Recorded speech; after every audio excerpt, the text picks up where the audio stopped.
독서 형태에 오신 것을 환영합니다. 오늘 영상에서는 우리 아이가 초등학교 때 과학적 원리를 이용한 도구를 직접 만들어 보고 방학 숙제로 냈던 보고서를 중심으로 이야기해 보겠습니다. 바로 이전 영상인 독서 영토 20편에서 도구와 기계의 원리 책을 소개했습니다. 도구와 기계의 원리 제2장 자연력의 이용 압력 파트 128쪽과 129쪽에는 유압장치에 대한 자세한 설명이 나옵니다. 이것은 우리 아이가 초등학교 고학년 때 방학 숙제로 제출한 유압을 이용한 로봇팔 만들기입니다. 유압을 이용한 로봇팔 만들기 키트는 인터넷으로 구입하실 수 있습니다. 책을 읽은 다음에 이렇게 보고서를 만든다면 지식은 활자에만 머무르지 않고 실제적이고 구체적으로 확장되어 갑니다. 먼저 놀이공원으로 글을 시작했습니다. 아이가 쓴 내용을 한번 읽어보겠습니다. 놀이기구에는 수많은 과학적 원리가 숨어 있다. 자이로드롭, 회전목마, 범퍼카, 바이킹, 롤러코스터, 우주전투기, 후레쉬팡팡 같은 놀이기구들은 유압의 원리, 속도와 속력, 중력 가속도, 작용과 반작용, 관성의 법칙, 위치 에너지, 운동 에너지와 같은 말만 들어도 어려운 과학 법칙들이 숨어 있다. 과학적 원리가 없다면 놀이공원의 재미도 없는 것이다. 놀이기구를 움직이게 하는 과학적 원리 중에서도 우주전투기와 플래시팡팡의 주요 작동 원리인 유압을 살펴보자. 큰 힘이 필요한 거의 모든 도구들에 유압이 사용되고 있다. 우리 생활의 어떤 곳에서 유압의 원리가 사용되는지 찾아보자. 사람이 어떤 것을 배울 때 자기가 흥미를 느끼는 것에는 굳이 애쓰지 않아도 집중이 잘 되고 빨리 배웁니다. 왜냐하면 우리의 뇌는 새로운 지식이 감정과 연관되면 그렇지 않은 경우보다 훨씬 더 빨리 배우게 되고 그 기억을 길고 단단하게 갖게 됩니다. 그러니까 새로운 지식을 만났을 때 개인적인 흥미나 익숙하고 친근한 느낌하고 연결이 되면 물 흐르듯이 자연스럽게 지식이 습득되고 머릿속에 들어온 그 지식은 머릿속 다른 지식 카테고리들과 빠르게 연결되면서 자리를 딱 하고 잡게 되는 것입니다. 그리고 익숙하다는 것은 다양한 형태로 반복적으로 아이의 두뇌가 경험을 하고 있다는 뜻이기 때문에 그 도구에 대한 과학적 원리를 접할 때도 생소하거나 어렵다는 느낌보다는 호기심이 먼저 일어납니다. 그래서 책에서 유압장치, 유압 피스톤 등에 대해서 읽은 후에 유압을 이용한 로봇팔 만들기를 해본다면 그 지식은 확실히 자기 것이 됩니다. 그리고 자신이 흥미를 느껴서 깊이 파고 들어가 본 하나의 지식은 거기에서 끝나지 않습니다.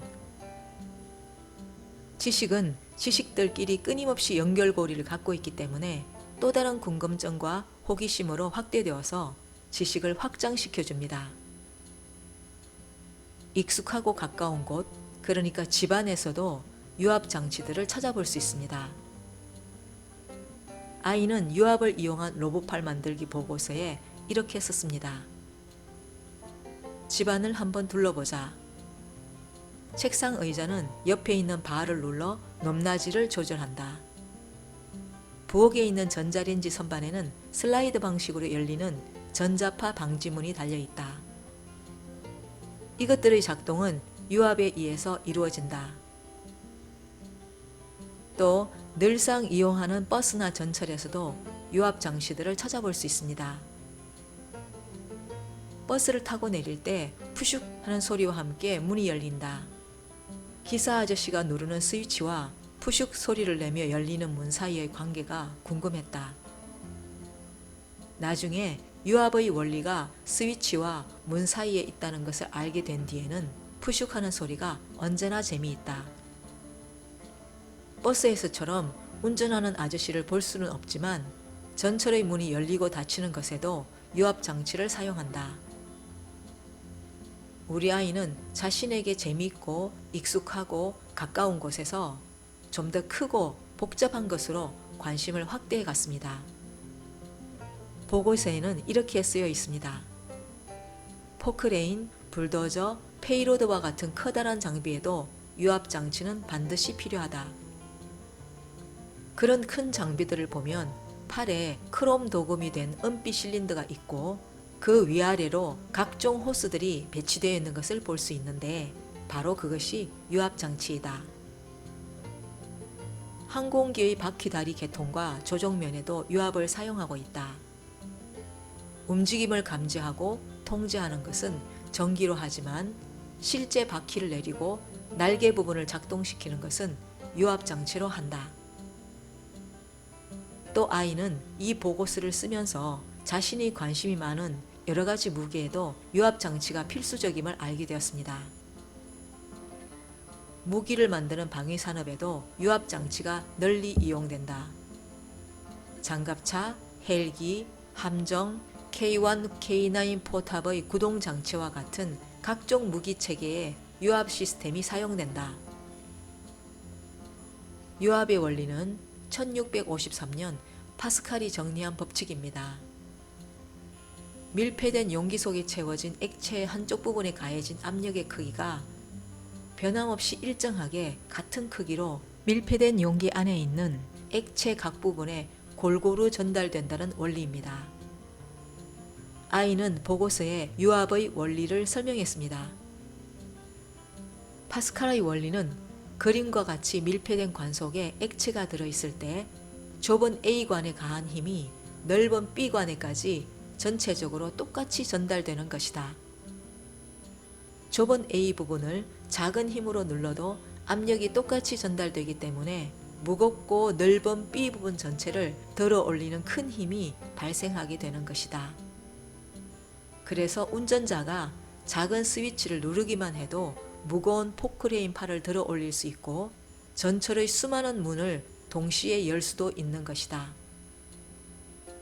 유압의 유자는 기름 유자입니다. 그러니까 유압 장치의 매체로는 기름을 사용한다는 것입니다. 물을 사용하는 것이 더 손쉬울 텐데 왜 물을 사용하는 수압이 아니고 기름을 사용하는 유압일까요? 그 이유는 이렇습니다. 물을 쓰면 밀폐된 기계장치 내부에 녹이 씁니다. 기름을 쓰면 녹슬 위험이 없죠. 또한 실린더 속의 피스톤이 반복적으로 작동할 때 기름을 사용하면 마찰을 줄여주기 때문에 마모를 방지합니다. 세 번째로 기름은 물보다 끓는 점이 높습니다. 물의 끓는 점은 100도이지만 기름이 끓는 점은 250도 정도입니다. 자동차 브레이크에도 유압 장치를 씁니다. 브레이크를 반복해서 밟다 보면 열이 많이 나겠죠? 만약 브레이크에 유압 장치가 아닌 물을 채운 수압 장치를 쓴다면 브레이크 페달을 반복해서 밟을 때 잘못하면 물이 끓을 수도 있습니다. 이때 수증기를 빼주지 않으면 어떻게 될까요? 그렇지만 기름은 100도에서 끓는 물보다 끓는 점이 높기 때문에 부피가 늘어나거나 하는 물질 자체의 변형이 거의 없습니다. 기름에 비해 끓는 점이 낮은 물은 100도만 되면 부피가 늘어나서 밀폐된 유압 장치에 엄청난 압력을 줄 것입니다. 부피가 늘어난 물의 전기를 빼주지 않으면 폭발하겠죠? 그러므로 밀폐된 장치 안에서 필요할 때 정확하게 일정한 힘을 가해서 기계를 움직이는 것은 어렵습니다. 그래서 물이 아닌 기름을 유압 장치에 쓰는 것입니다. 보고서의 마지막 부분에서는 로봇팔을 만드는 방법에 대해 설명하고 있습니다. 인터넷에서 구입한 유압을 이용한 로봇팔 재료와 준비물입니다. 만드는 방법에 대한 설명입니다. 드디어 완성했습니다. 도구가 무척 정교하거나 엄청난 힘을 필요로 하지 않는 이런 경우에는 물을 사용한 수압도 괜찮습니다. 그래서 이 주사기 실린더 속에는 물이 들어 있습니다. 로봇팔이 달린 두 개의 주사기 실린더 중 하나는 집게의 각도를 조절하고 다른 하나는 집게가 열리고 닫히는 것을 조절합니다. 아이와 함께 책을 읽고 집에 있는 도구들 속에 숨어있는 원리와 아이가 좋아하는 큰 기계 장치를 움직이는 힘에 대해서 함께 이야기해 보세요. 그리고 다가오는 방학 때 인터넷에서 유압을 이용한 로봇팔 만들기 키트를 사서 아이와 함께 만들고 글로 기록해 본다면 아이는 유압의 원리를 확실히 알게 될 뿐만 아니라 주변의 도구와 기계를 보는 눈이 달라질 것입니다. 그 도구와 기계의 겉모습뿐만 아니라 그 속에 있는 파스칼의 유압 원리에 대한 그림이 머릿속에 자동적으로 그려질 것입니다. 이런 학습은 정말 압도적입니다. 이렇게 학습된 것은 평생 동안 자기 것이 될 뿐만 아니라 관심을 끄는 그 도구의 움직임과 관련된 다른 원리들로도 확장되어 갑니다. 도구와 기계의 원리 제2장 자연력의 이용 압력 파트에 유압 원리가 나온다고 말씀드렸는데요. 제1장 운동의 역학 지뢰 파트에도 유압 사다리가 나옵니다. 유압팔, 유압 사다리 등에는 운동 에너지의 지렛대 원리도 적용되는 거지요. 아이의 관심과 호기심은 자신이 흥미를 가진 도구와 기계를 중심으로 유압 원리, 운동 에너지 등으로 지식에 지식을 더하면서 확장되어 갈 것입니다. 책과 연계된 활동으로 다가오는 방학을 아이의 지식이 확장되는 기회로 삼으시기 바랍니다. 오늘은 여기에서 이야기를 맺겠습니다. 독서 영토에 와주신 모든 분들께 감사드립니다.